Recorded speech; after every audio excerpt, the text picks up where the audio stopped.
Привет, мои дорогие! Спасибо, что смотрите это видео. Меня зовут Оксана, я косметолог. Сегодня вы узнаете, как в домашних условиях очень быстро подтянуть овал лица, как сузить расширенные поры, как подтянуть не только овал лица, но и убрать самые глубокие морщины. Маска с осветляющим эффектом дает очень быстрый результат. Эту маску можно сделать как курсом, так и чередуя ее с другими масками. Если у вас есть большие проблемы и кожа слегка повисла и стала дряблой, сделайте эту маску курсом. Курс продолжается 4 дня. Этого количества маски как раз достаточно для 4-дневного курсового ухода. Сделайте эту маску 4 дня подряд, затем сделайте перерыв 4 дня, и курс также можно продолжить. Также для профилактики появления преждевременных морщин и для того, чтобы слегка подтянуть кожу, сделайте эту маску 2 или 3 раза в неделю, чередуя ее с другими масками, рецепты которых вы можете найти на моем канале. Не забывайте остатки домашних масок также наносить и на кожу рук. Маска подходит для всех типов кожи. Идеально подтягивает овал лица на дряблом, увядающем коже лица. После применения этой маски поделитесь своим впечатлением и напишите свой отзыв в комментариях. И давайте приступим. Для сегодняшней маски нам понадобится тот белок, который остался от вчерашней маски, которую вы, надеюсь, вместе со мной сделали из желтка. Кто не посмотрел вчерашний ролик, посмотрите, очень хороший рецепт омоложения маски на основе куриного желтка.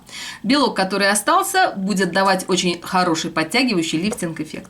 Нам понадобится дополнительная чашечка, и предварительно подготовительный этап выглядит таким образом. Нам понадобится сок лимона.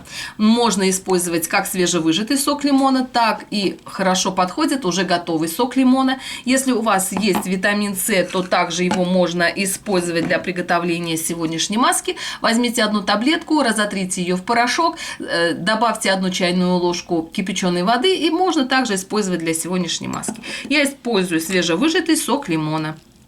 Сок лимона осветляет кожу, улучшает оттенок лица, также убирает морщины, хорошо подходит для приготовления домашних масок. Следующий ингредиент для этой маски нам понадобится имбирь.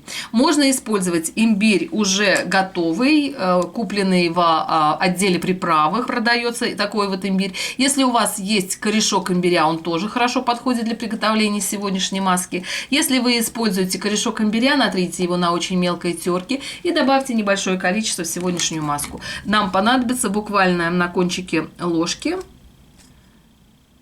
имбирь. Имбирь в сочетании с соком лимона будет давать усиленный эффект осветления кожи и улучшения оттенка лица. Также хорошо тщательно смешайте все компоненты так, чтобы получилась однородная приятная консистенция. Все свои домашние рецепты масок я показываю в режиме реального времени. Следующий ингредиент для этой маски нам понадобится крахмал. Можно использовать как кукурузный крахмал, так и картофельный.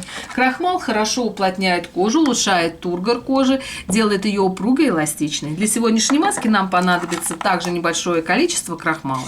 Крахмал можно использовать также из свежего картофеля. Натрите сырой картофель на очень мелкой терке и используйте для приготовления домашней маски ту кашицу, которая получилась. Также нужно взять половину чайной ложки крахмала.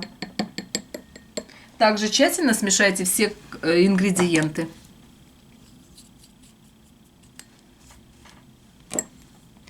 Не забываем, что нас еще ждет белок.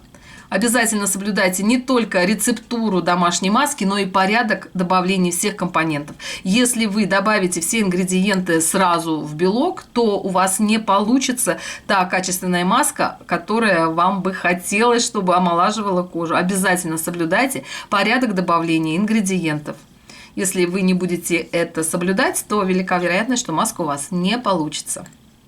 Затем постепенно небольшими порциями добавляем в этот состав белок яйца, одновременно его взбивая, так, чтобы компоненты вошли во взаимодействие.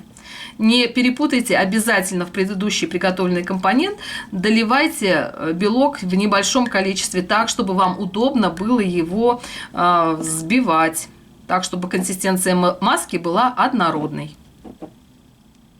После того, как вылили весь белок, нужно тщательно взбить этот состав. Маска должна иметь приятную однородную консистенцию. Маска должна иметь вот такую слегка жидковатую консистенцию, потому что ее мы будем наносить в 5 этапов. Тщательно взбейте состав этой маски. Для достижения наилучшего эффекта используйте и наносите эту маску сразу после приготовления.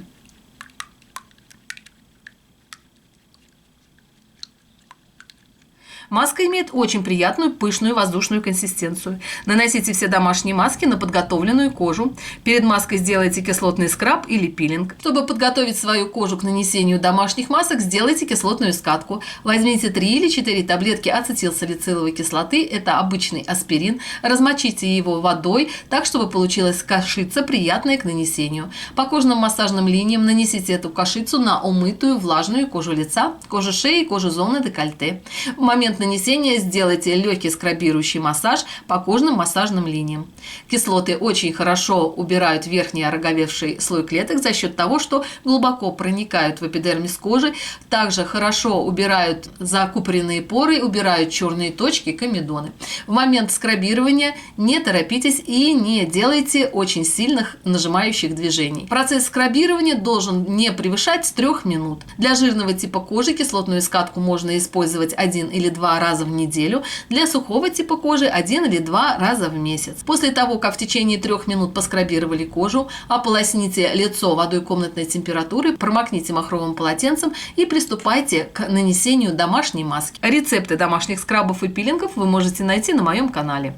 Наносите эту маску в 3 слоя по кожным массажным линиям. После нанесения первого слоя дайте примерно полминуты на то, чтобы маска слегка подсохла и начала свое подтягивающее воздействие. Маску эту также нанесите на кожу шеи, на кожу зоны декольте. Аккуратными движениями также можно нанести эту маску и на кожу вокруг глаз, не заходя за край косточки, не соприкасаясь со слизистой оболочкой. Последующие слои нужно наносить также с интервалом примерно в полминуты. В момент нанесения не торопитесь. Эффективность маски во многом зависит от качественного ее нанесения. После нанесения 5-го слоя держать маску нужно не более 15 минут. Затем размягчите лицо влажным махровым полотенцем. Не начинайте сразу смывать маску. Перед смыванием обязательно маска должна размякнуть.